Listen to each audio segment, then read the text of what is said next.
আজকে আমরা নবরূপে সংস্কৃত প্রবেশিকা যে বইটি আছে সপ্তম শ্রেণীর, সেখানে তোমাদের একটি গল্প রয়েছে, অর্থাৎ গদ্য রয়েছে, রামায়ণ কথা। সেই রামায়ণ কথাটি আমরা এখন পড়ব। আমরা রামায়ণ কথা দেখতে পাচ্ছি, এই রামায়ণ কথাটি আমরা এখন পড়ব।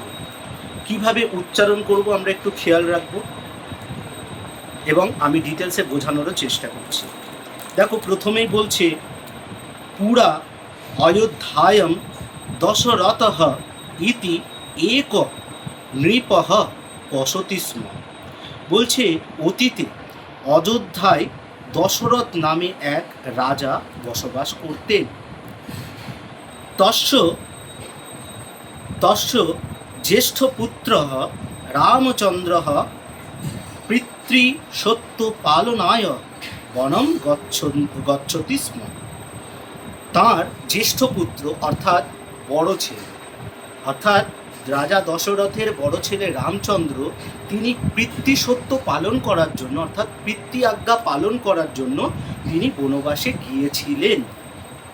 পরের লাইনে দেখো বলছে রামচন্দ্রস্য পত্নী সীতা দেবী ভ্রাতা লক্ষ্মণ চ তেন সহ বনম গচ্ছত স্ম। ব্যাপারটা কি দাঁড়ালো? বলছে রামচন্দ্র পতি সীতা, মানে রামচন্দ্র হচ্ছে পতি কার না সীতার পতি, তাই বলছে যে রামচন্দ্র তার পত্নী সীতা দেবীকে নিয়ে এবং তার সঙ্গে তার ভ্রাতা লক্ষ্মণও ছিলেন। তাই বলছে কি রামচন্দ্রস্য পত্নী সীতা দেবী রামচন্দ্রের, এই যে তখন দন্তের শয়জ ফলা হয়, আমরা নরস্য শব্দরূপটি করেছি। দেখবে নরস্য যখন করেছি তখন একটা র এসেছিল, মানে মানুষের, অতএব আমরা সেইটা এখানে কাজে লাগাতে পারি। তাহলে বলেছে রামচন্দ্রস্য, তার মানে কি রামচন্দ্রের পত্নী সীতা দেবী ভ্রাতা লক্ষ্মণকে সাথে নিয়ে তারা একসাথে ছিলেন। রামচন্দ্র, তার পত্নী সীতা এবং লক্ষ্মণ একসাথে হয়ে তারা বনবাসে গিয়েছিলেন। তারপরে কি বলছে অরণ্যে তে পর্ণকুটিরে সুখেন বসন্তি স্ম। বলছে সেখানে, অর্থাৎ এই অরণ্যের মধ্যে একটি পাতা, পর্ণকুটির মানে হচ্ছে লতা পাতা দ্বারা নির্মিত যে ঘর, নিজের হাতে যে ঘর তৈরি করে তাকে পর্ণকুটির বলে। তাই বলছে যে বনবাসে একটি পর্ণকুটির নির্মাণ করে তারা সেখানে বসবাস করতেন। তারপর কি বলছে তস্যতে বন্য ফলানি খাদন্তি স্ম। সেখানে তারা বনের ফলমূলাদি আহার করতেন, অর্থাৎ খেতেন। কেমন? আচ্ছা, তারপর কি বলছে কুটির প্রান্তে মৃগঃ সদা বিচরন্তি স্ম। এখানে মৃগ মানে কি? মৃগ মানে আমরা চিরকাল জেনে এসেছি হরিণ। অ্যাকচুয়ালি দেখো, মৃগ মানে শব্দটির অর্থ কিন্তু পশু। তাই কি বলছে যে তাদের যে কুটির ছিল, অর্থাৎ বলেছে কুটিরও তোমার একদম যে কুটির, সেই কুটির কাছেই, মানে তাদের যে ঘরটা বানিয়েছিল সেই ঘরের কাছাকাছি কিন্তু বিভিন্ন ধরনের পশুরা ঘোরাঘুরি করত। তারপরে কি বলছে ময়ূরহ চ নৃত্যন্তি স্ম। আর সেখানে ময়ূরেরা নাচ করত। একদা লঙ্কা রাজ সীতা দেবী হরন্তি স্ম। একদিন, একদা মানে একদিন রাজা রাবণ দেবী সীতাকে হরণ করেছিল।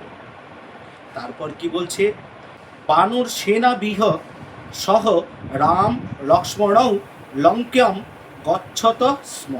বলছে বানর সেনা সহ রাম এবং লক্ষ্মণ কোথায় গিয়েছিলেন? লঙ্কায় পৌঁছেছিলেন, লঙ্কায় গিয়েছিলেন।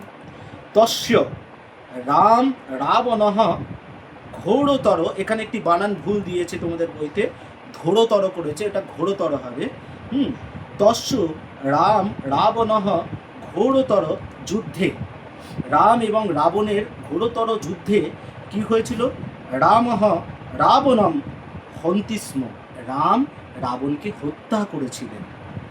ততঃ তৈহ সহ সীতা দেবী, তারপরে কি বলেছে অযোধ্যায়ম প্রত্যাগচ্ছন্তি স্ম। অর্থাৎ তারপরে সীতা দেবী সহ তাঁরা সকলে কোথায়? আবার অযোধ্যায় ফিরে এসেছিলেন। এই গল্পটিতে তোমরা একটা খুব ভালো জিনিস পাবে, আমরা দেখো সেই বর্তমান কালেতে করেছিলাম তি তস অন্তি শি থস থ মি বস মস। ঠিক এটাই আমি বলেছিলাম যখন লটন্তি অতীতকাল করি আমরা, তখন এর শেষে স্ম যোগ করে দিই, আর বিশেষ কিছু না। একদম এই কবিতাটাতে এই অতীতকালটাকেই ধরা হয়েছে। আমরা যেমন এখানে বেশ কিছু শব্দ পেয়েছি, তোমরা যদি একটু খেয়াল করো, যেমন ধরো রয়েছে গচ্ছতি স্ম, এরকম অনেক কিছু পাবে, গচ্ছত স্ম, হ্যাঁ, বসন্তি স্ম, হ্যাঁ, খাদন্তি স্ম, এই ধরনের শব্দগুলো পেয়েছি। অর্থাৎ এগুলো সবই একটি অতীতকালকে চিহ্নিতকরণ করে। ভালো করে উচ্চারণ করে করে করার চেষ্টা করবে, তাহলে বানান কারোর ভুল হবে না, এবং এই মিনিংগুলো খুব ভালো করে ফলো করতে হবে।